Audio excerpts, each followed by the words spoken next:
हाय दोस्तों, नमस्कार, जय हिंद, वंदे मातरम। कैसे हैं आप सभी दोस्तों? एक बार फिर स्वागत करता हूं आपके अपने YouTube channel office no problem में। इसके पहले हमने मॉडल पेपर पार्ट 2 अपलोड किया था अपने यूट्यूब चैनल में, जो कि सीपीसीटी एग्ज़ाम के लिए है, जो कि सितंबर 2026 में होने वाला है। दोस्तों, इस वीडियो में आप लोगों का बहुत अच्छा रिस्पांस रहा। 1K व्यूज यहाँ पे गया हुआ है और 48 लाइक और 6 कमेंट हैं। तो चलिए जल्दी जल्दी मैं आप लोगों के कमेंट को यहाँ पे देख लेता हूँ और आप लोगों ने क्या कमेंट किया है, क्या फीडबैक दिया है। इसके बाद फिर आज की क्लास शुरू करते हैं। तो चलिए मैं यहाँ पे आ जाता हूँ अपने कमेंट सेक्शन में। कमेंट सेक्शन में यहाँ पे पहला कमेंट आया है, अनन्या ठाकुर जी हैं। इन्होंने लिखा है वेरी हेल्पफुल क्लास सर। बहुत बहुत धन्यवाद अनन्या ठाकुर जी आपको। आपने हमारी ये वीडियो देखी और आपको बहुत हेल्पफुल लगी, और ऐसे ही कंटिन्यू देखते रहिएगा सीपीसीटी एग्ज़ाम की तैयारी के लिए। यहाँ मैं भी आपके फीडबैक को अप्रिशिएट करता हूँ। बहुत बहुत धन्यवाद। नेक्स्ट है हमारे रवि प्रकाश श्रीवास्तव जी। ये तो बिल्कुल हमारे रेगुलर व्यूअर हैं। जैसे ही हमारी वीडियो अपलोड होती है तो ये वीडियो देखना, कंप्लीट वीडियो देखना नहीं भूलते हैं, जो कि बहुत अच्छी बात है।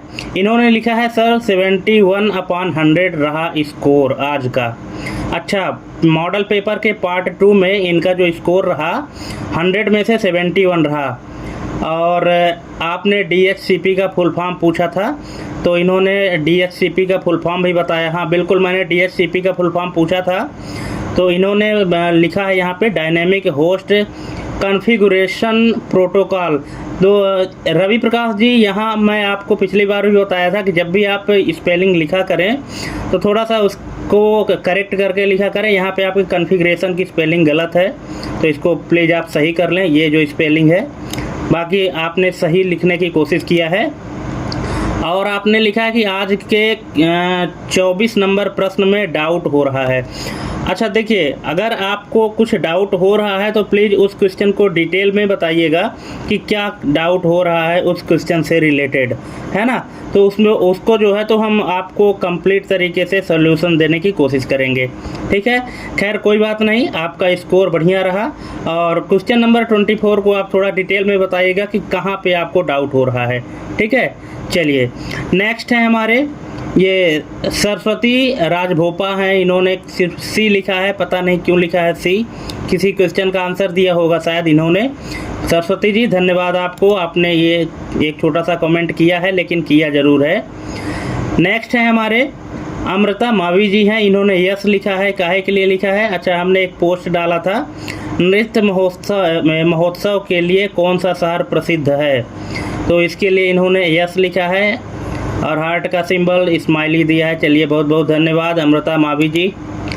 नेक्स्ट है हमारे संदीप अजभिये जी हैं। इन्होंने लिखा है वेरी नाइस सर जी। बहुत बहुत धन्यवाद संदीप अजभिये जी, आपको भी बहुत बहुत धन्यवाद, आपने यहाँ पे हमको सपोर्ट किया है। नेक्स्ट है हमारे Shivam computer knowledge class, nice class. चलिए शिवम जी बहुत बहुत धन्यवाद, आप सभी को हमारी ये क्लास अच्छी लगी। और ये कौन है? शिव चौबे हैं। इन्होंने लिखा है सर एक मैथ और रीजनिंग की क्लास करें प्लीज़। देखिए शिव जी, अगर आप रीजनिंग और मैथ की जो क्लास के लिए बात कर रहे हैं, अगर आप सीपीसीटी के लिए बात कर रहे हैं, तो इसमें आपको मैथ और रीजनिंग के लिए परेशान होने की ज़रूरत नहीं है, क्योंकि इसमें 4 से 5 नंबर के रीजनिंग और मैथ के क्वेश्चन आते हैं, जो कि बहुत ईजी रहते हैं और बन जाते हैं, ठीक है। और मान लीजिए कि बाई चांस वो आपसे मिस भी हो जाते हैं, तो भी इसमें आपको परेशान होने की ज़रूरत नहीं है। आपको अधिक से अधिक कंप्यूटर के क्वेश्चन पर फोकस करना चाहिए, ठीक है, जहाँ तक मेरा विचार है। चलिए ठीक है। नेक्स्ट है हमारे यहाँ पे ये आर्यन भार्गव हैं। इन्होंने क्या लिखा है? भैया मैं इंग्लिश मीडियम वाला हूँ, ये पर सब हिंदी से पढ़ा रहे, दिक्कत आ रही बहुत। तो आर्यन जी, अब आपकी जो प्रॉब्लम है तो उसको मैं कैसे यहाँ पे सॉर्ट आउट करूँ, क्योंकि आप पहले कैंडिडेट हैं जो कि इंग्लिश मीडियम वाले हैं और जिनको समझने में प्रॉब्लम हो रही है। हालांकि हम टोटली हिंदी में बताते भी नहीं हैं, जो भी हमारे क्वेश्चन रहते हैं वो बाइलिंगुअल रहते हैं, हिंदी इंग्लिश मिक्स रहते हैं, तो कुछ चीज़ें आपको कैच करने की ज़रूरत पड़ेगी। अब देखिए, किसी एक कैंडिडेट के लिए मैं अलग से वीडियो इंग्लिश में तो नहीं बना पाऊँगा। हाँ, अगर और लोग डिमांड करते हैं जो इंग्लिश मीडियम वाले हैं तो एक बार मैं कोशिश कर सकता हूँ। ठीक है, चलिए। और बाकी आपको इसी में थोड़ा सा कंप्रोमाइज़ करके और पढ़ना पड़ेगा। और नेक्स्ट है हमारे राजू मंडलोई जी है, इन्होंने लिखा है, सर जी आपने बहुत ही अच्छा बताया है, खरगोन एमपी से। अच्छा, इनका ये पुराना कमेंट है। ठीक है, तो दोस्तों ये इतने सारे लोग हैं जिन्होंने कमेंट किया, हमें सपोर्ट किया। आप सभी का बहुत बहुत धन्यवाद कि आपने मुझे सपोर्ट किया और हमारे क्वेश्चन में फीडबैक दिया आपने। ठीक है, तो दोस्तों आज हम कमेंट का सेक्शन यहीं पे ख़त्म करते हैं और स्टार्ट करते हैं आज की हमारी दूसरी क्लास है, जो कि मॉडल पेपर का पार्ट 3 है, जिसको आप लोग कंप्लीट देखिएगा और फीडबैक ज़रूर दीजिएगा कि आपके टोटल कितने नंबर सही हुए, कितने गलत हुए।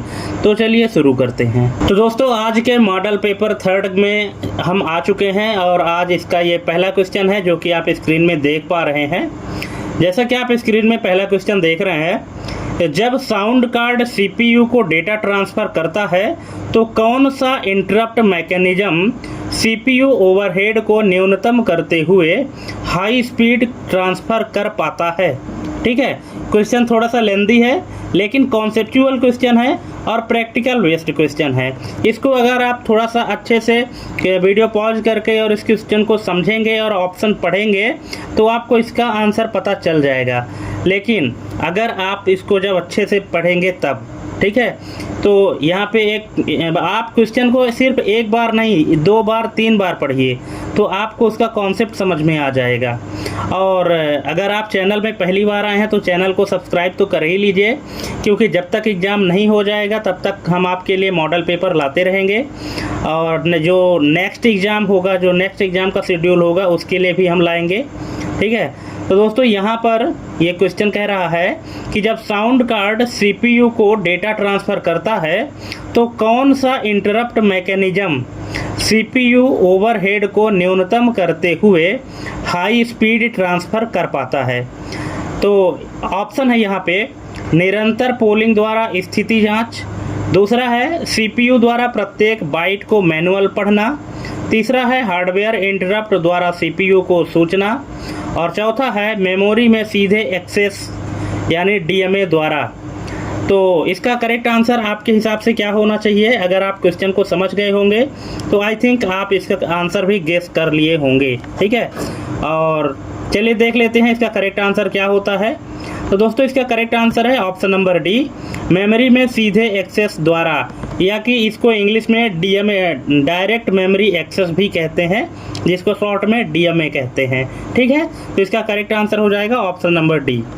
नेक्स्ट क्वेश्चन है, पिक्सल शेडर और वर्टेक्स शेडर में 3D रेंडरिंग के दौरान मूलभूत कार्यात्मक अंतर क्या है? तो दोस्तों इसका करेक्ट आंसर क्या होगा, आप वीडियो पॉज करके और जो क्वेश्चन बड़े बड़े हैं, जिनका ऑप्शन बड़े बड़े हैं, तो इनको आप 2 से 3 बार पढ़िए, इसके बाद फिर आंसर दीजिएगा। और मैं एग्ज़ाम में भी यही से आपको सलाह देता हूं कि जब आप एग्ज़ाम देने जाएं सीपीसीटी का, तो वहां भी अगर आपको ऐसे क्वेश्चन मिलते हैं तो आप क्वेश्चन को एक ही बार में पढ़ करके अगर उसका आंसर मत दीजिएगा। हो सकता है कि आपको डाउट हो तो 2 से 3 बार अच्छे से पढ़िएगा। ठीक है, तो यहाँ पे दोस्तों इसका करेक्ट आंसर हो जाएगा option number B, vertex shader ज्यामिति संशोधित करता है, पिक्सल शेडर बनावट या रंग तय करता है। ऑप्शन नंबर बी इसका करेक्ट आंसर हो जाएगा। यहाँ पे एक्चुअली पिक्सल शेडर और वर्टेक्स शेडर के काम की बात हो रही है कि कार्यात्मक अंतर इन दोनों में क्या है। ठीक है, चलिए नेक्स्ट है, निम्न में से कौन सा input device absolute coordinate system पर काम करता है रिलेटिव कोऑर्डिनेट के विपरीत? Optical mouse, track ball device, light pen, और चौथा है सेल्फ सेंटरिंग जॉयस्टिक। तो इसका करेक्ट आंसर हो जाएगा option number C, light pen या CRT screen. Option number C इसका करेक्ट आंसर हो जाएगा। नेक्स्ट है, वह टच स्क्रीन जो 2 या अधिक उंगलियों के स्पर्श व इशारों को एक साथ प्रोसेस करती है किस तकनीक पर आधारित होती है। ठीक है, ये आप लोगों के स्मार्टफोन में ये फीचर होगा, है ना, कि कुछ स्मार्टफोन ऐसे आते हैं जो सिंगल टच से या एक उंगली से टच करने पर काम करते हैं, और कोई टच स्क्रीन ऐसा होता है जिसमें आप दोनों उंगली से टच करेंगे तो भी वो बराबर प्रोसेस करेगा। ठीक है, तो वह टच स्क्रीन जो 2 या 2 से अधिक उंगलियों के स्पर्श व इशारों के साथ एक साथ प्रोसेस करती है, किस तकनीक पर आधारित होती है। तो ये होती है ऑप्शन नंबर बी, विद्युत धारा संवेदी कैपेसिटिव। ऑप्शन नंबर बी इसका करेक्ट आंसर हो जाएगा। नेक्स्ट है, ग्राफिक्स टैबलेट की प्रेशर सेंसिटिविटी का सबसे अधिक उपयोग किस क्षेत्र में होता है। तो ये होता है दोस्तों डिजिटल पेंटिंग व स्ट्रोक वेरिएशन में। ऑप्शन नंबर बी इसका करेक्ट आंसर हो जाएगा। नेक्स्ट है, किसी प्रिंटेड पेज को एडिटेबल टेक्स्ट में बदलने के लिए कौन सा डिवाइस व तकनीक उपयुक्त है।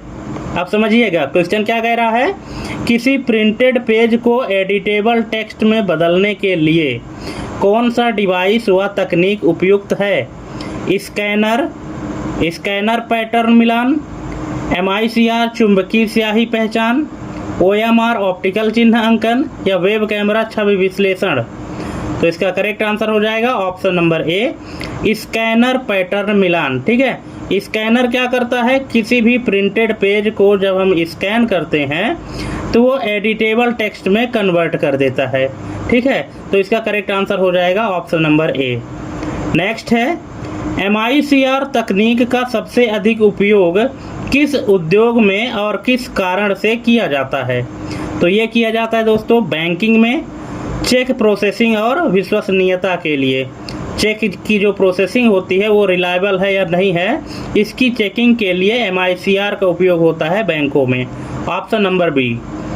नेक्स्ट है, वेब कैमरा और डिजिटल कैमरा में मुख्य हार्डवेयर अंतर किस घटक की कमी से होता है। तो ये होता है ऑन बोर्ड स्टोरेज व प्रोसेसिंग यूनिट से। ऑप्शन नंबर सी इसका करेक्ट आंसर हो जाएगा। नेक्स्ट है, वह सॉफ्टवेयर जो हार्डवेयर को लो लेवल कमांड देता है और एप्लीकेशन को सेवाएं प्रदान करता है क्या कहलाता है। तो वो कहलाता है दोस्तों सिस्टम सॉफ्टवेयर या फर्मवेयर सहित। ऑप्शन नंबर 20 का करेक्ट आंसर हो जाएगा। दोस्तों क्वेश्चन आप देख रहे हैं कितने अच्छे हैं, जो कि CPCT के एग्ज़ाम के पॉइंट ऑफ व्यू से बहुत ही मोस्ट इम्पोर्टेंट है। और आजकल जो CPCT का एग्ज़ाम होता है उसमें क्वेश्चन का जो लेवल है वो धीरे धीरे अपग्रेड कर रहा है, इसलिए आपको भी अपग्रेड होने की ज़रूरत है। आपको सिंपल कीबोर्ड माउस मॉनिटर से काम चलने वाला नहीं है, आपको इसी लेवल की एडवांस लेवल की तैयारी करनी पड़ेगी, तब जाके आप CPCT का एग्ज़ाम क्रैक कर पाएंगे। ठीक है, इसलिए आप कंप्लीट वीडियो देखिएगा और जहाँ कहीं भी दिक्कत होगी तो आप कमेंट करके पूछिएगा। लेकिन हाँ, अगर आप पूछिएगा तो डिटेल में पूछिएगा, क्योंकि अगर आप शॉर्ट में पूछ देंगे तो फिर दिक्कत हो जाएगी कि हमको एक्सप्लेन क्या करना है और हम ये भी नहीं समझ पाएंगे कि आप क्या पूछना चाहते हैं। ठीक है, चलिए नेक्स्ट क्वेश्चन देखते हैं। निम्न में से कौन सा एम्बेडेड सॉफ्टवेयर का सटीक उदाहरण है जो हार्डवेयर में स्थायी रूप से जुड़ा हो। Windows 10 operating system, Android mobile OS, car airbag का फर्मवेयर, एडोब फोटोशॉप एप्लीकेशन। तो दोस्तों इसका करेक्ट आंसर हो जाएगा option number C, car airbag का फर्मवेयर। ठीक है, ये क्या होता है कि हार्डवेयर के साथ एम्बेडेड सॉफ्टवेयर होता है कि जब कार का हार्डवेयर डिजाइन किया जाता है उसी समय पे एम्बेड कर दिया जाता है ये सॉफ्टवेयर। ठीक है, एयरबैग का firmware. Option number C. Next है, प्रोप्राइटरी सॉफ्टवेयर की तुलना में ओपन सोर्स सॉफ्टवेयर की एक सामान्य कमी क्या बताई जाती है। तो इसका करेक्ट आंसर है ऑप्शन नंबर सी, आधिकारिक तकनीकी सहायता और उत्तरदायित्व का अभाव रहता है। ठीक है, देखिए, जो प्रोप्राइटरी सॉफ्टवेयर होते हैं, इसका मतलब कि ऐसे सॉफ्टवेयर जिनको यूज करने के लिए आपको लाइसेंस की खरीदना पड़ता है, पैसा देना पड़ता है, वो प्रोप्राइटरी सॉफ्टवेयर होते हैं। और जो ओपन सोर्स होते हैं वो ऐसे सॉफ्टवेयर होते हैं जो आपको फ्री में मिल जाते हैं यूज करने के लिए। तो इन दोनों के बीच में एक सामान्यतः जो कमी होती है वो यही होती है कि आधिकारिक तकनीकी सहायता और उत्तरदायित्व का अभाव रहता है। ठीक है, किसमें? ओपन सोर्स में। क्योंकि अगर आपको कोई फ्री में सॉफ्टवेयर दे रहा है यूज करने के लिए, तो ज़रूरी नहीं कि जो टेक्निकल इशू है उसकी मदद के लिए कोई हेल्प करने के लिए कोई टीम हो। ठीक है, यही एक कमी होती है। जबकि जो आप सॉफ्टवेयर परचेज करते हैं, लाइसेंस की के साथ परचेज करते हैं, तो उसके हेल्प के लिए आपके लिए जो कस्टमर केयर सिस्टम होता है वो होता है, लेकिन ओपन सोर्स में ऐसा कुछ नहीं होता। नेक्स्ट है, GPL लाइसेंस के तहत मिले सॉफ्टवेयर में संशोधन करके वितरित करने पर क्या अनिवार्य है? ठीक है, GPL लाइसेंस के तहत मिले सॉफ्टवेयर में संशोधन करके वितरित करने पर क्या अनिवार्य है? मूल कोड को गुप्त रखना, संशोधित कोड GPL के तहत ही जारी करना, मूल डेवलपर को रॉयल्टी देना, या केवल बाइनरी फॉर्म में देना। तो इसका करेक्ट आंसर हो जाएगा दोस्तों ऑप्शन नंबर बी, संशोधित कोड GPL के तहत ही जारी करना। अब ये GPL लाइसेंस क्या होता है, चलिए थोड़ा इसको समझ लेते हैं, क्योंकि हो सकता है कि बहुत सारे लोगों को ना पता हो इसके बारे में। ठीक है, तो इसको थोड़ा समझ लेते हैं। ये देखिए, GPL का मतलब क्या है? General public licence. ठीक है, जनरल पब्लिक लाइसेंस एक copy left open source licence है। यदि आप GPL लाइसेंस वाले सॉफ्टवेयर को संशोधित करके वितरित यानी डिस्ट्रीब्यूट करते हैं, तो सामान्यतः आपके द्वारा किए गए संशोधनों को भी GPL की शर्तों के तहत उपलब्ध कराना होता है। अब देखिए, यहाँ पे एक शब्द आया है दोस्तों, कॉपी लेफ्ट। आप लोगों ने कॉपीराइट तो सुना होगा, पर हो सकता है कि बहुत सारे लोगों ने कॉपी लेफ्ट ना सुना हो। ऐसा नहीं है, बहुत सारे लोग ऐसे भी होंगे जिनको कॉपी लेफ्ट और कॉपीराइट दोनों का मतलब पता होगा, लेकिन बहुत ऐसे भी हमारे व्यूअर हैं जिनको कॉपी लेफ्ट के बारे में पता नहीं होगा। ठीक है, तो यहाँ पे ये चीज़ जान लीजिए कि कॉपीराइट और कॉपी लेफ्ट का यूज कब और कहाँ कैसे होता है। कॉपीराइट वो चीज़ होता है कि जिसमें जो फाउंडर होता है उसका पूरा अधिकार होता है, उसकी अनुमति के बिना उसके किसी भी कंटेंट को कोई दूसरा व्यक्ति यूज नहीं कर सकता है ना। उसको जो है तो जितना उसको परमिशन दिया गया है वो सिर्फ वही उतना ही यूज कर सकता है, उसको अपने हिसाब से कस्टमाइज नहीं कर सकता। ये रूल होता है कॉपीराइट का। ठीक है, और कॉपी लेफ्ट का मतलब होता है कि उसको यूजर को सोर्स कोड दे दिया जाता है और यूजर अपने हिसाब से उस सोर्स कोड को कस्टमाइज करके और अपने अकॉर्डिंग किसी भी सॉफ्टवेयर को बना सकता है। ठीक है, लेकिन उसमें भी एक शर्त होती है। शर्त क्या है कि संशोधित कोड को GPL के तहत ही जारी करना पड़ेगा। ठीक है, ये उसकी एक कंडीशन होती है। ठीक है, तो आई थिंक आप लोग समझ गए होंगे GPL के बारे में और कॉपी लेफ्ट और कॉपीराइट के बारे में। ठीक है, अगर इसके बाद भी कोई डाउट है तो कमेंट करके पूछ लीजिएगा। नेक्स्ट है, हेडर फुटर का मुख्य प्रयोजन पेज नंबर के अतिरिक्त और क्या होता है? ठीक है, यहाँ पे हेडर फुटर की बात हो रही है। MS वर्ड में हेडर फुटर होता है ना, MS वर्ड में होता है, एक्सेल में होता है, पावर पॉइंट में होता है, एक्सेस में होता है, हर जगह होता है हेडर फुटर। तो हेडर फुटर का मुख्य प्रयोजन क्या होता है? Page number. इसके अतिरिक्त और क्या होता है? केवल दस्तावेज को आकर्षक बनाना, हर पृष्ठ पर लेखक अध्याय शीर्षक दोहराना, मुख्य टेक्स्ट का फॉन्ट बदलना या प्रिंट मार्जिन को समायोजित करना। तो इसका करेक्ट आंसर हो जाएगा ऑप्शन नंबर बी, हर पृष्ठ पर लेखक अध्याय शीर्षक दोहराना। ठीक है, ये भी मतलब पेज नंबर के अलावा हम ये काम भी हेडर फुटर में कर सकते हैं। ठीक है, आपने बुक्स में देखा होगा कि अध्याय का नाम मतलब पाठ का नाम या लेखक का नाम हर पेज में प्रिंट होता है, पेज के ऊपर या नीचे कहीं भी। ठीक है, तो ये इसका करेक्ट आंसर हो जाएगा। नेक्स्ट है, MS वर्ड में अलग अलग सेक्शन में भिन्न हेडर देने के लिए कौन सी सुविधा आवश्यक होती है? देखिए, अगर आप हेडर फूटर यूज करते हैं, मान लीजिए एमएस वर्ड की फाइल में, और आपकी फाइल में एक से अधिक पेज हैं, मान लीजिए 10 पेज की एक फाइल है एमएस वर्ड में, और अगर आप बाय डिफ़ॉल्ट हेडर लगाते हैं तो एक हेडर आप जिस पेज में लगाए हैं वही हेडर सभी पेज में लग जाएगा। लेकिन अगर मान लीजिए कि आपको हर पेज में अलग अलग हेडर लगाना हो तो इसके लिए आपको क्या करना होगा? यहाँ पे 4 ऑप्शन दिए गए हैं: page break, section break plus link to previous हटाना, कॉलम ब्रेक और टेक्स्ट रैपिंग। तो इनमें से कौन सा ऑप्शन आप चुनेंगे? तो इसका करेक्ट आंसर है option number B, section break plus link to previous को हटाना। सेक्शन ब्रेक करेंगे और लिंक टू प्रीवियस ऑप्शन को हटा देंगे ताकि जो पिछले पेज से जो लिंकिंग है वो हट जाए। ऐसा करने पर हम हर पेज में अलग अलग हेडर सेट कर सकते हैं। अगर आप लोगों के पास कंप्यूटर होगा या कि आप कहीं सीखने जाते होंगे तो ये चीज़ अप्लाई करिएगा, हो जाएगा बड़ी आराम से। ठीक है, चलिए नेक्स्ट क्वेश्चन है, साउंड कार्ड पर 120 dB का SNR यानी सिग्नल टू नॉइज रेशियो क्या दर्शाता है? तो ये दर्शाता है अत्यंत स्पष्ट ऑडियो व कम विरूपण, ऑप्शन नंबर बी। नेक्स्ट है, GPU में CUDA स्ट्रीम कोर की संख्या सबसे अधिक किस प्रदर्शन को प्रभावित करती है? तो ये प्रभावित करती है समानांतर shader computing, option number C. ठीक है, पैरेलल शेडर कंप्यूटिंग को प्रभावित करती है, ऑप्शन नंबर सी इसका करेक्ट आंसर हो जाएगा। नेक्स्ट है, OCR स्कैन किए गए टेक्स्ट को पढ़ते समय किस प्रकार की त्रुटि के लिए सबसे अधिक प्रवण होता है? तो ये होता है हस्तलिखित या खराब प्रिंट पहचान, ऑप्शन नंबर बी। नेक्स्ट है, CRT मॉनिटर पर लाइट पेन किस भौतिक सिद्धांत पर कार्य करता है?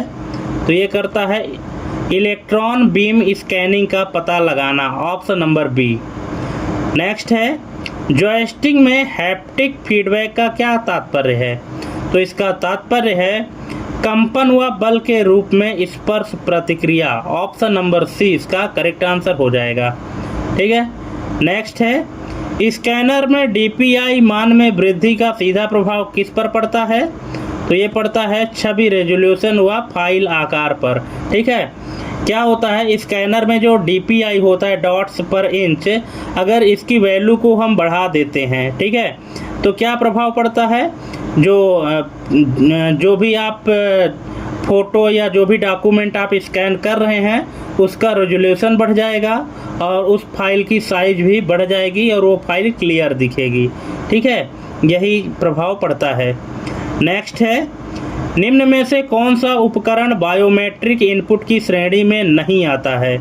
फिंगरप्रिंट पहचानकर्ता, retina scanner, voice recognition mic, सामान्य बारकोड रीडर। तो इसका करेक्ट आंसर है सामान्य barcode reader, option number D इसका करेक्ट आंसर हो जाएगा। नेक्स्ट है, माइक के एनालॉग सिग्नल को डिजिटल में बदलने हेतु साउंड कार्ड में कौन सा घटक होता है? क्या बोल रहा है कि माइक के एनालॉग सिग्नल को डिजिटल में बदलने हेतु साउंड कार्ड में कौन सा घटक होता है? DAC, ADC, केवल DSP या कोडेक?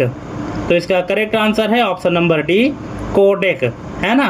कोडेक में क्या है? ADC और DAC। ADC मतलब एनालॉग टू डिजिटल और DAC मतलब डिजिटल टू एनालॉग। ठीक है, जिसको यहाँ पे कोडेक कहा गया है। ठीक है, कोडिंग डिकोडिंग का short form codec, option number D इसका करेक्ट आंसर हो जाएगा। नेक्स्ट है, VRAM सिस्टम DRAM की तुलना में किस मुख्य गुण के लिए बेहतर होती है? तो ये होती है उच्च बैंडविड्थ व समानांतर एक्सेस के लिए, ऑप्शन नंबर बी। नेक्स्ट है, वह सॉफ्टवेयर जो उपयोगकर्ता को कमांड लाइन देता है तथा कर्नेल से बात करता है क्या कहलाता है?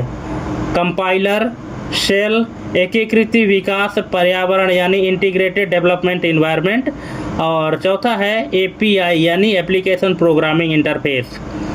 तो इसका करेक्ट आंसर हो जाएगा ऑप्शन नंबर बी, शेल, जैसे बास। नेक्स्ट है, यदि फर्मवेयर केवल पढ़ने योग्य मेमोरी में हो और अपडेट ना हो तो वह क्या कहलाता है? क्या है कि यदि फर्मवेयर केवल पढ़ने योग्य मेमोरी यानी मास्क रोम में हो और अपडेट ना हो तो वह क्या कहलाता है? तो उसको कहते हैं फर्मवेयर। ऑप्शन नंबर सी इसका करेक्ट आंसर हो जाएगा, फर्मवेयर। नेक्स्ट है, ओपन सोर्स प्रोजेक्ट में फोर्किंग शब्द का क्या अर्थ है? तो इसका अर्थ है कोड की प्रति बनाकर नई दिशा में विकास। Option number B. नेक्स्ट है, निम्नलिखित में से कौन सा प्रोपराइटरी सॉफ्टवेयर का उदाहरण है? कौन सा सॉफ्टवेयर प्रोपराइटरी सॉफ्टवेयर का उदाहरण है? Linux operating system, LibreOffice suite, Adobe Photoshop या वीएलसी मीडिया प्लेयर? तो प्रोपराइटरी सॉफ्टवेयर का उदाहरण है option number C, Adobe Photoshop. Adobe Photoshop क्या है? फ्री में नहीं मिलता है, ठीक है, और जो फ्री में मिलता है उसमें पूरे फीचर काम नहीं करते हैं, ठीक है, इसलिए इसका करेक्ट आंसर हो जाएगा एडोब फोटोशॉप। ये प्रोपराइटरी है, इसको आप अगर डाउनलोड करते हैं तो इसकी लाइसेंस की खरीदनी पड़ती है और बाकी जो ऑप्शन है वो सभी ओपन सोर्स हैं, ठीक है। चलिए नेक्स्ट है, हेडर और फुटर के बीच सबसे बुनियादी अंतर क्या है? तो इनके बीच सबसे बुनियादी अंतर है ऑप्शन नंबर बी, पृष्ठ के शीर्ष बनाम तल पर स्थान, ठीक है। क्या है? हेडर क्या होता है? पेज के टॉप में होता है और फुटर कहाँ होता है? पेज के बॉटम में होता है। यही इन दोनों के बीच में अंतर होता है। नेक्स्ट है, page x of by format के लिए हेडर फुटर में किन फील्ड्स की आवश्यकता होती है? तो ये होती है ऑप्शन नंबर सी, पेज व नम पेजेस दोनों की। Option number C. नेक्स्ट है, कौन सा डिवाइस डिजिटाइजर कहलाता है जो हाथ की रेखाओं को वेक्टर डेटा में बदलता है? तो ये होता है दोस्तों graphics tablet. Option number C. Next है, ग्राफिक्स कार्ड में ray tracing core shader core से किस कार्य में भिन्न होते हैं? तो ये होते हैं प्रकाश किरण गणना व यथार्थवादी छाया में। Option number B. नेक्स्ट है, साउंड कार्ड में फुल डुप्लेक्स का क्या अभिप्राय है? तो इसका अभिप्राय है एक साथ प्लेबैक व recording. Option number B. Next है, निम्न में से कौन सा डिवाइस आंखों की गति को ट्रैक करता है और वीआर यानी विकलांगों के काम आता है? तो ये है eye tracker. Option number C. Next, OCR और MICR के बीच मौलिक तकनीकी अंतर क्या है? तो ये है ऑप्शन नंबर बी, OCR प्रकाश आधारित और MICR चुंबकीय स्याही आधारित। यही दोनों में अंतर है। नेक्स्ट है, बंद स्रोत यानी प्रोपराइटरी सॉफ्टवेयर सुरक्षा पैच जल्दी क्यों जारी कर सकता है? तो इसका करेक्ट आंसर है उसका कोड गुप्त है पर टीम विशिष्ट है। Option number B. नेक्स्ट है, GPL लाइसेंस किस दार्शनिक सिद्धांत पर आधारित है? तो ये है कोड देखें, बदलें और उसे लाइसेंस में बांटें। Option number B. क्या है?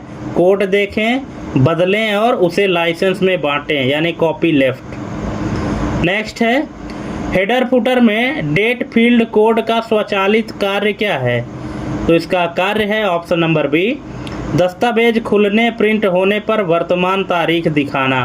ठीक है, अगर हेडर फुटर में ये करली ब्रैकेट के अंदर डेट लिखा हुआ है तो क्या होगा, जब भी आप उस फाइल को ओपन करेंगे तो उसमें वहाँ पर करेंट डेट दिखने लगेगी। नेक्स्ट है, एम्बेडेड सॉफ्टवेयर क्रैश होने पर सामान्य ऐप से क्या भिन्न प्रभाव होता है? तो ये होता है ऑप्शन नंबर बी, पूरा हार्डवेयर खतरनाक हो सकता है जैसे मेडिकल पंप। नेक्स्ट है, कौन सा GPU कनेक्टर डिजिटल वीडियो के साथ ऑडियो भी ट्रांसमिट कर सकता है? कौन सा GPU कनेक्टर डिजिटल वीडियो के साथ ऑडियो भी ट्रांसमिट कर सकता है? VGA, HDMI, DVI-D या S वीडियो? तो इसका करेक्ट आंसर है HDMI, high definition multimedia interface. Next है, कैपेसिटिव टच स्क्रीन पर नाखून से टैप करने पर प्रतिक्रिया क्यों नहीं होती? तो इसका रीज़न है नाखून विद्युत चालक नहीं होते। ऑप्शन नंबर बी, नाखून में विद्युत चालक नहीं होता, इसलिए कोई भी प्रोसेस नहीं होता है नाखून से टैप करने पर। नेक्स्ट है, निम्न में से कौन सा निष्क्रिय इनपुट डिवाइस माना जाता है? तो ये है dynamic microphone. Option number C इसका करेक्ट आंसर हो जाएगा। नेक्स्ट है, वेब कैमरा की FPS मुख्य रूप से किस पर निर्भर करती है? तो ये करती है USB स्पीड व सेंसर रीड आउट पर। ऑप्शन नंबर बी इसका करेक्ट आंसर हो जाएगा। नेक्स्ट है, OMR तकनीक किस प्रकार के इनपुट के लिए सर्वोत्तम है? तो ये है बबल शीट पर भरे गए चिन्ह। Option number B. नेक्स्ट है, किस सॉफ्टवेयर मॉडल में सोर्स कोड देखने की अनुमति है पर पुनर्वितरण प्रतिबंधित हो सकता है? तो इसका करेक्ट आंसर हो जाएगा option number D, shared source या view only. Option number D. Next है, फुटर में अध्याय का नाम स्वचालित दिखाने के लिए किस सुविधा का उपयोग करें? तो इसके लिए करना पड़ेगा स्टाइल रेफ, है ना, स्टाइल का रेफरेंस देना पड़ेगा, तो ये ऑटोमेटिक हर पेज में दिखने लगेगा। नेक्स्ट है, साउंड कार्ड का सैंपल रेट जैसे 192 किलोहर्ट्ज़ मुख्यतः किसे प्रभावित करता है? तो ये करता है आवृत्ति रेंज व aliasing. Option number B. Next है, GPU और CPU के बीच डेटा ट्रांसफ़र के लिए किस बस का उपयोग होता है? तो ये होता है दोस्तों PCIe। ऑप्शन नंबर ए इसका करेक्ट आंसर हो जाएगा। नेक्स्ट है, निम्न में से कौन सा कीबोर्ड इंटरफेस सबसे पुराना है जो अब प्रचलन में नहीं है? USB, ब्लूटूथ, PS2 या 85 पिन DIN? तो इसका करेक्ट आंसर हो जाएगा option number D, 85 pin DIN। ठीक है, 85 पिन DIN जो है तो सबसे पुराना है और अब जो है तो प्रचलन में नहीं है। अब तो बहुत सारे नए नए कीबोर्ड आ गए हैं, ब्लूटूथ वाले आ गए हैं, USB आ गया है। ठीक है, हालांकि बहुत जगह PS2 यूज होता है पर अब मैक्सिमम स्थान पे अब ये PS2 यूज नहीं होता है। सिर्फ कुछ ही स्थान है, कुछ ही लोग हुए हैं जो कि अभी PS2 को यूज करते हैं। नेक्स्ट है, optical mouse mechanical ball mouse से किस कारण बेहतर है? तो ये है ऑप्शन नंबर बी, कि कोई गतिशील भाग नहीं, कम घिसाव, अधिक सटीकता। Option number B. नेक्स्ट है, ओपन सोर्स के कम्युनिटी और एंटरप्राइज संस्करण में मुख्य अंतर क्या है? तो ये है ऑप्शन नंबर बी, एंटरप्राइज में अतिरिक्त सपोर्ट व सुविधाएं पर core open source. Option number B. Next है, CCD सेंसर CMOS सेंसर से किस प्रकार भिन्न है? तो इसका करेक्ट आंसर है ऑप्शन नंबर बी, कि CCD चार्ज को पंक्ति में स्थानांतरित करता है, उच्च गुणवत्ता। Option number B. नेक्स्ट है, अलग विषम सम पृष्ठ हेडर, अलग विषम सम पृष्ठ हेडर सुविधा का व्यावहारिक उपयोग क्या है? तो इसका उपयोग है ऑप्शन नंबर बी, किताबों में अलग अलग पृष्ठों पर भिन्न शीर्षक। ठीक है, नेक्स्ट है, प्रोपराइटरी एल्गोरिथम का क्या अभिप्राय है? तो इसका अभिप्राय क्या है? एल्गोरिथम किसी कंपनी के स्वामित्व में पेटेंट हो सकता है। Option number B. नेक्स्ट है, हस्तलिखित गणितीय समीकरणों को डिजिटल टेक्स्ट में बदलने वाला डिवाइस किस श्रेणी का है? तो ये है ICR यानी इंटेलिजेंट हस्तलिखित। Option number B. नेक्स्ट है, साउंड कार्ड पर मिडी पोर्ट का उद्देश्य क्या है?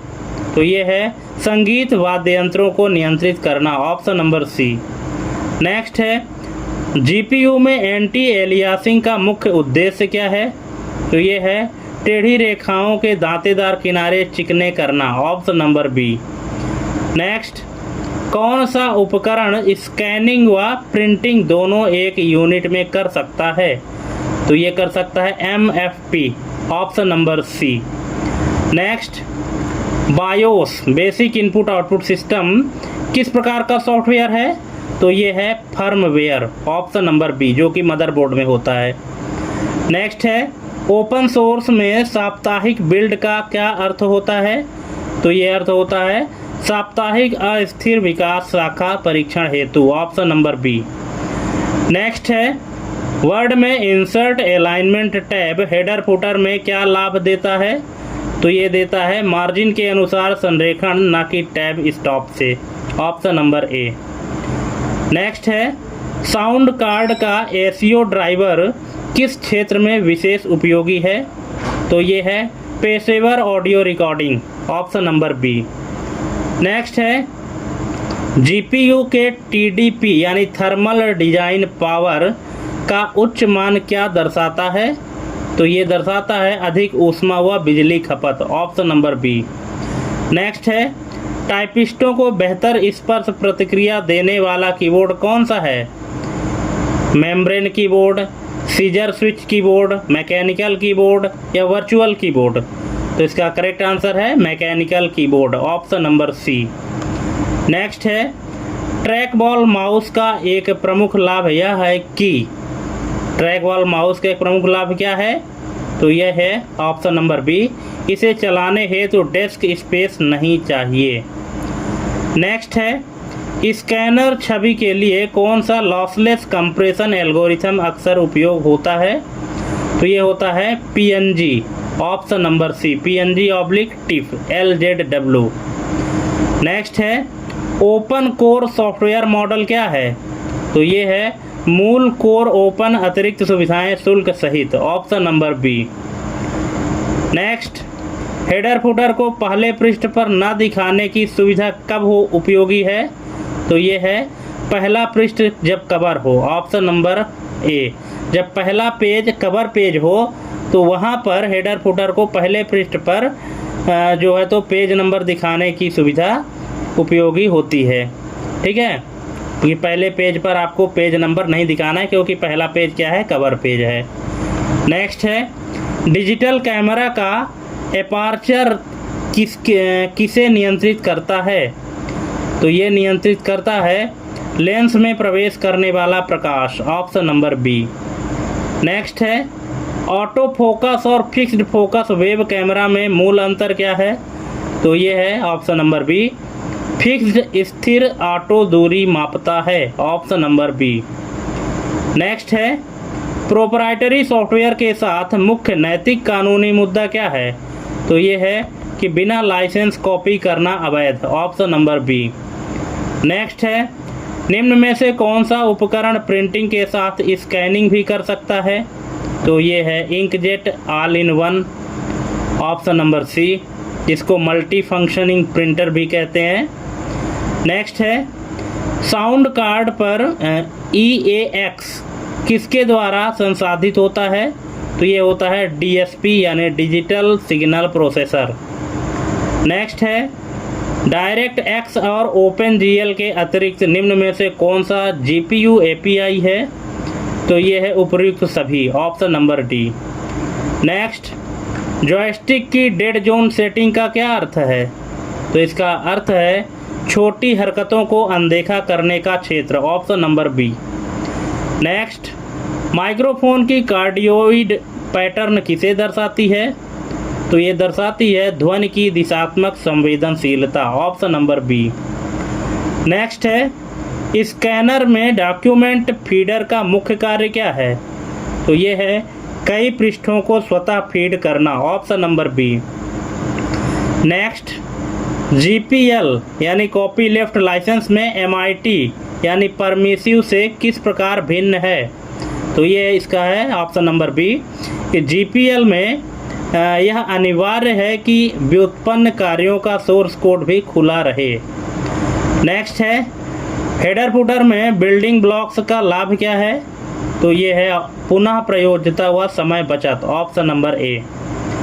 नेक्स्ट है निम्न में से कौन सा डिवाइस बायोमेट्रिक पहचान के लिए इनपुट हो सकता है? तो ये है उपर्युक्त सभी, माइक, स्कैनर, वेबकैम सभी। नेक्स्ट है साउंड कार्ड का 24 बिट बिट डेप्थ किसे प्रभावित करता है? तो ये करता है गतिशील रेंज व SNR, option number B. Next है GPU के SLI या क्रॉस फायर कॉन्फ़िगरेशन का उद्देश्य क्या है? तो ये है कई GPU को जोड़कर प्रदर्शन बढ़ाना, option number B. Next, keyboard में N की रोल ओवर का क्या अर्थ है? तो इसका अर्थ है एक साथ कई कुंजियां दबाना, कई कुंजियां पहचानना, ऑप्शन नंबर बी। नेक्स्ट है दबाव को मापने वाली टच स्क्रीन कौन सी तकनीक है? दबाव यानी प्रेशर को मापने वाली टच स्क्रीन कौन सी तकनीक है? कैपेसिटिव है, रेसिस्टिव है, अल्ट्रासोनिक है या डिस्पर्सिव है? तो ये है रेसिस्टिव, ऑप्शन नंबर बी इसका करेक्ट आंसर हो जाएगा। नेक्स्ट है निम्न में से कौन एम्बेडेड सॉफ्टवेयर नहीं है? तो ये है Microsoft Word, option number C. Next, freeware और ओपन सोर्स में मूल अंतर क्या है? तो ये है फ्रीवेयर सोर्स कोड नहीं देता जबकि ओपन सोर्स देता है। ठीक है, फ्रीवेयर जो है तो सोर्स कोड नहीं देता जबकि ओपन सोर्स दे देता है। नेक्स्ट है वाटरमार्क हेडर फुटर से किस प्रकार संबंधित है? तो इसका करेक्ट आंसर है यह अक्सर हेडर फुटर का हिस्सा होता है जो प्रत्येक पृष्ठ पर पारदर्शी रूप से दिखता है, ऑप्शन नंबर ए। नेक्स्ट है ऑप्टिकल और इंटरपोलेटेड रेजोल्यूशन में अंतर बताइए। तो इसका अंतर है ऑप्शन नंबर ए, इंटरपोलेटेड सॉफ्टवेयर बड़ा, ऑप्टिकल हार्डवेयर वास्तविक, ऑप्शन नंबर ए। नेक्स्ट है कैमरा की शटर स्पीड किसे प्रत्यक्ष प्रभावित करती है? तो ये करती है प्रकाश व गति कैप्चर, ऑप्शन नंबर बी जिसको ब्लर कहते हैं। नेक्स्ट है VMware वर्चुअल मशीन किस सॉफ्टवेयर श्रेणी में आती है? तो ये आती है system software, option number B. Next है 7.1 सराउंड साउंड के लिए कुल कितने स्वतंत्र ऑडियो चैनल की आवश्यकता होती है? तो ये होती है 8, ऑप्शन नंबर डी। नेक्स्ट है GPU में टेक्सचर मैपिंग क्या है? तो ये है 3D मॉडल पर 2D छवि लपेटना, ऑप्शन नंबर ए। नेक्स्ट, कलाई की चोट कम करने के लिए कौन सा माउस डिजाइन बेहतर है? तो ये है वर्टिकल, इसको एर्गोनॉमिक भी कहते हैं, option number B. Next, MICR font E13B की विशेषता क्या है? तो ये है चुंबकीय स्याही व विशिष्ट आकार, ऑप्शन नंबर बी। नेक्स्ट है यूला यानी एंड यूजर लाइसेंस एग्रीमेंट में मुख्यतः क्या बताया जाता है? तो ये बताया जाता है उपयोग की शर्तें और प्रतिबंध और दायित्व, ऑप्शन नंबर बी। नेक्स्ट है अलग अलग हेडर फुटर के लिए दस्तावेज में क्या आवश्यक है? तो ये है section break, option number B. Next है ग्राफिक्स टैबलेट का सक्रिय क्षेत्र क्या है? तो ये है पेन स्ट्रोक पहचानने वाला क्षेत्र, ऑप्शन नंबर बी। नेक्स्ट है कंडेंसर माइक को फैंटम पावर की आवश्यकता क्यों होती है? तो इसका करेक्ट आंसर है यह माइक के इलेक्ट्रॉनिक सर्किट और डायफ्राम को संचालित करने हेतु अनिवार्य है। नेक्स्ट है GPU में फ्रेम बफर किसे कहते हैं? इसे कहते हैं मेमोरी जो रेंडर छवि स्टोर कर डिस्प्ले को भेजती है, उसी को फ्रेम बफर कहते हैं। ठीक है, आप देखे होंगे कि आपके स्मार्टफोन में आप जितनी बार भी उसको ऑन ऑफ करें तो आपकी स्क्रीन में हर बार कोई ना कोई अलग जो बैकग्राउंड है वो चेंज होता जाता है। ठीक है, तो वो जो फ़ोटो होती है, जो बैकग्राउंड होती है, तो कहाँ स्टोर रहती है? वो फ्रेम बफर में स्टोर रहती है। ठीक है। नेक्स्ट है ओपन सोर्स में बग बंटी का उद्देश्य क्या है? तो इसका उद्देश्य है कि बग खोजने वालों को पुरस्कृत कर सुरक्षा बढ़ाना, ऑप्शन नंबर बी। नेक्स्ट और लास्ट क्वेश्चन है कि जटिल लेआउट वाले दस्तावेज को OCR से पढ़ने में सबसे बड़ी चुनौती क्या है? तो ये है ऑप्शन नंबर बी, लेआउट विश्लेषण और पठन क्रम यानी layout analysis, option number B. Option number B इसका करेक्ट आंसर हो जाएगा। तो दोस्तों यहाँ पे 100 MCQ कंप्लीट होते हैं मॉडल पेपर के पार्ट 3 के लिए। और अगर आप कंप्लीट क्वेश्चन देखे हैं 1 से लेके 100 तक, तो अब आप हमको कमेंट करके ज़रूर बताइएगा कि आपको हमारी ये क्लास कैसी लगी। और अगर आपको कहीं कुछ पूछना है, कुछ बताना है, कुछ अपना फीडबैक देना है, तो कमेंट के माध्यम से दीजिएगा, ताकि नेक्स्ट वीडियो में हम आपके नाम को प्रोनाउंसिएट कर सकें अपने नेक्स्ट वीडियो में। ठीक है, तो और अधिक से अधिक लोग चैनल को सब्सक्राइब करके जुड़ जाइए, क्योंकि हम ऐसे ही यूजफुल वीडियो आप सभी के लिए फ्री ऑफ कॉस्ट देना चाहते हैं और दे ही रहे हैं। ठीक है, तो आप लोग ये मत समझिएगा कि फ्री की चीज़ की कोई वैल्यू नहीं होती है ना। और जब आपको हर चीज़ फ्री में मिल रही है तो प्लीज़ सब्सक्राइब भी कर दिया करें और चैनल को और हमारे वीडियो को भी शेयर करें अपने फ्रेंड सर्कल में। ठीक है, तो दोस्तों थैंक्स फॉर वाचिंग हमारी एक कंप्लीट वीडियो देखने के लिए, और मिलते हैं अपने अगले वीडियो में एक नए टॉपिक और एक नई जानकारी के साथ। तब तक के लिए जय हिंद, वंदे मातरम।